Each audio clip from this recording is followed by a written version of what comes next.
Okay, so let's move on to the second portion of today, which we're going to be talking about the use of oracle cards. 本日の、2つ目の部分に入りますけれども、オラクルカードの使い方についての部分です。So what I want to do, just like the morning portion, is I want to talk about sort of the beginner steps with oracle cards and the advanced version. 午前中と同じように、オラクルカードについてもビギナー、向けの基礎的な部分と、そしてもっとアドバンスの進んだ内容と両方お伝えしたいと思います。But before we even do that, let's talk a little bit about the benefit of using oracle cards as a practitioner and the benefit for the client. まずその前に利点として、プラクティショナー側はどういう部分が、いい点なのか、そしてクライアントさん側はどのような利点として得るものがあるのか、オラクルカードについてまずお伝えしますね。So as the practitioner, as the coach, as the intuitive, oftentimes when a client comes to you, you can feel overwhelmed and not know where to begin. プラクティショナー側、コーチ側、直感能力を使っている側としては、クライアントさんがお部屋の中にまず入ってきたときにいっぱいいっぱいの状態でいらっしゃるわけですので、まずどこから話のきっかけをつかんだらいいかわからないということがあると思います。As you know, during this program, we've talked a lot about trusting your clairs and letting your clair present itself. この講座の間ずっとお話ししてきたご自身のクレアをまず信頼すること、そしてどのクレアの能力が自分に今一番語りかけてくるのかという部分についてお話ししてきました。But even when we were doing the exercise this morning, right, with the colors and the pyramid, the brain starts questioning, is this the right color and am I doing it the right way? ですが午前中皆さんのされてきた中でも、例えばピラミッドのビジュアライゼーションのところでも自分のマインドの方が、脳の方がこれでやり方合ってるんだろうかと疑問を投げかけてくる現象があったと思うんですね。So for you, the practitioner, if you're holding a deck of cards and you ask your client to pick one card, you have something to start with. ですのでプラクティショナー側のあなたにとってまず1枚カードを引いてくださいというふうに、お話しするカードデッキが手元にあれば、お話のきっかけがそこでつかめるわけですね。I want you to think of it as like a prompt, you know the word prompt, or like a beginning from the universe. 宇宙から与えられた、プロンプ、そのきっかけですね。So if you pick one card and the first card is focus on your health, we already have a topic to talk about. というふうに思っていただければと思います。1枚引いてみて、例えばフォーカス、on your health、健康に注目すべしというカードが出たら、じゃあお話しする話題は健康についてかなというふうに思えますね。The benefit for the practitioner is you are no longer worrying about having a out of body or energy experience. You have something physical to begin with. プラクティショナー側としてはエネルギー的な、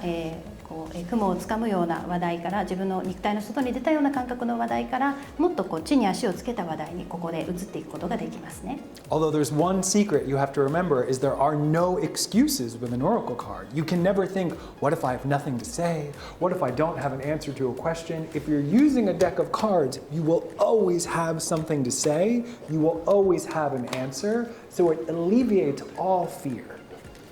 ですが一点覚えておいていただきたいことは、オラクルカードを使ったということはもう言い訳はできないんですね。何がしかの答えが出せるであろう、何がしかの話題を振ることができるであろうということが言えます。ですのでそれにまつわるような恐れというものを手放すことができます。 It's even a great way to manage nervous energy. ナーバスなエネルギーをマネージするのにもいい方法と言えると思います。 Many times when I'm on Zoom, I'm doing this the whole time. Zoom で実は皆さんとお話しするとき、手元ではずっとカードをこうやって切ってたりすることもあるんです。It's a distraction from my brain. It's like kids that tap their toe or people that do this or they move and they fidget a little bit. It's a distraction for the brain.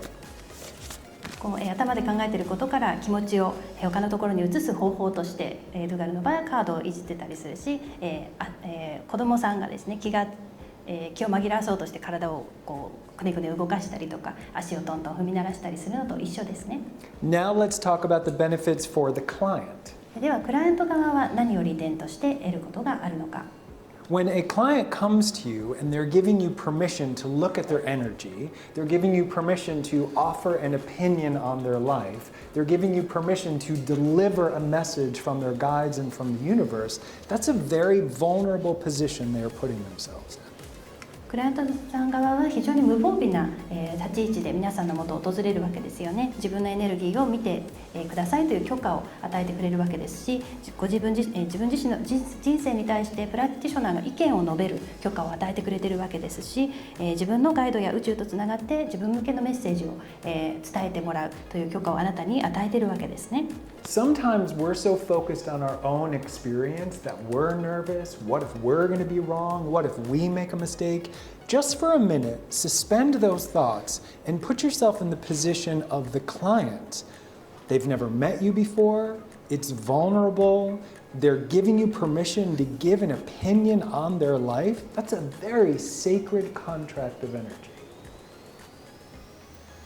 一旦ですね、プラクティショナー側としての自分自身が持っている恐れですとか、どうしよう間違えたくないというような思いは脇に置いていただいて、クライアントさん側の立場というものになってみるとお分かりいただけると思います。会ったことがないようなあなたに会いに来た、そして自分の人生に意見を述べるような状況に、述べられるような状況に、無防備な状態に自分を置いて持ってきたというのは、非常に神聖なエネルギーの契約関係がそこにあると言えると思います。Sometimes clients don't want to make eye contact with me. I think they're scared of what I'm going to see or what I'm going to say. They feel like I'm going to walk up and say, the first thing I see around you. And so they look down at the ground. 時に目を合わせてくれないクライアントさんもいますね。何が見えるんだろう、何を言われるんだろうというふうに怖くて、すごい怖いアプローチされるんじゃないかと思ってずっと地面を見ている方がいたりします。But if I spread the cards out in front of them and I say, why don't you pick one card for me?でも例えばカードをパッと広げてみて1枚選んでくださいと言ってあげたとしたら、 It gives them something to focus on. そこに意識を集中することがクライアントさん側もできますね。 They might be afraid of spirits, they might be afraid of energy, they might be afraid of ghosts, but if they pick one card, it physically grounds their energy into the card.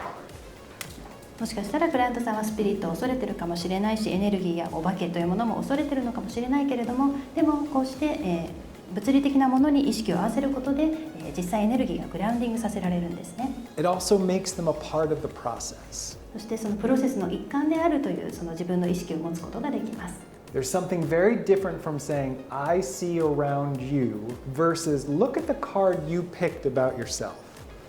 一方的に、プラクティショナー側があなたの周りにこう見えますというふうに伝えるのと、あなたが選んでくれたカードがこう言ってますよと伝えるのと違うんですよね。You can even empower them to use a deck at home and start getting information for themselves, because that's always our ultimate goal. いつでもご自宅で好きな時にカードを自分で引いてメッセージを受け取ることもできるんですよというふうに伝えてあげて、力づけてあげることもできますよね。クライアントさんを力づけたいというのが究極のゴールなわけです。It's also really important that you know, in the development of my work and what I do, I started using cards.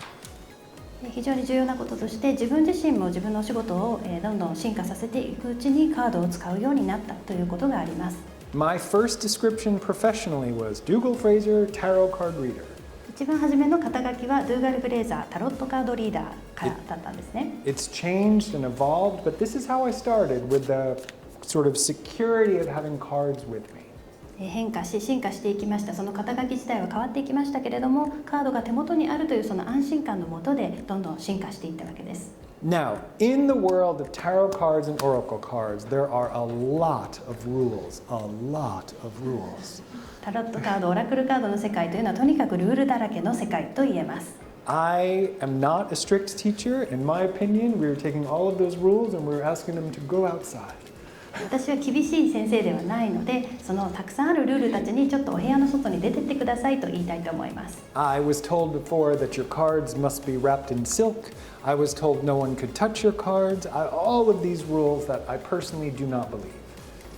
かつてカードはシルクの布で包まなければならないと言われたこともあったし、自分以外の人にカードを触らせちゃいけないというようなルールもあったけれども、個人的にはそれは合わないと、信じないというふうに思っています。Actually, one of the most ridiculous rules that I've heard connected to tarot cards, when I was a teenager, I worked in a metaphysical bookstore, and oracle decks and tarot cards in the United States are stolen all of the time because there's a belief system that your first deck should be stolen. What? You've never heard that before? ティーネイジャーの時にですね、形而上学的なそのスピリチュアル的な本屋さんで、お仕事をしてたバイトをしてた時があるんですけれども、よく、カードデッキ盗まれてたんですね。で、アメリカではなぜか一番初めに自分が手にするカードデッキは盗まれたものであるべきという、考え方があるそうです。So a lot of times in the United States, tarot cards are locked in drawers like jewelry or like engagement rings or something like that. And you have to ask, and someone opens the drawer because there's all these weird rules. そのような妙なルールがあったりするわけですので、よくカードデッキを買おうとすると、アメリカではジュエリーを扱うような鍵付きのところに展示されているということです。It is completely up to you which rules you follow and which rules you want. どのルールに従うか、どのルールを自分が取り入れようと思うか、全部あなた次第だというふうに言えますが。But for me, if a client comes to me and I say, "You can't touch my cards, you can't look at my cards," it feels like I'm excluding people.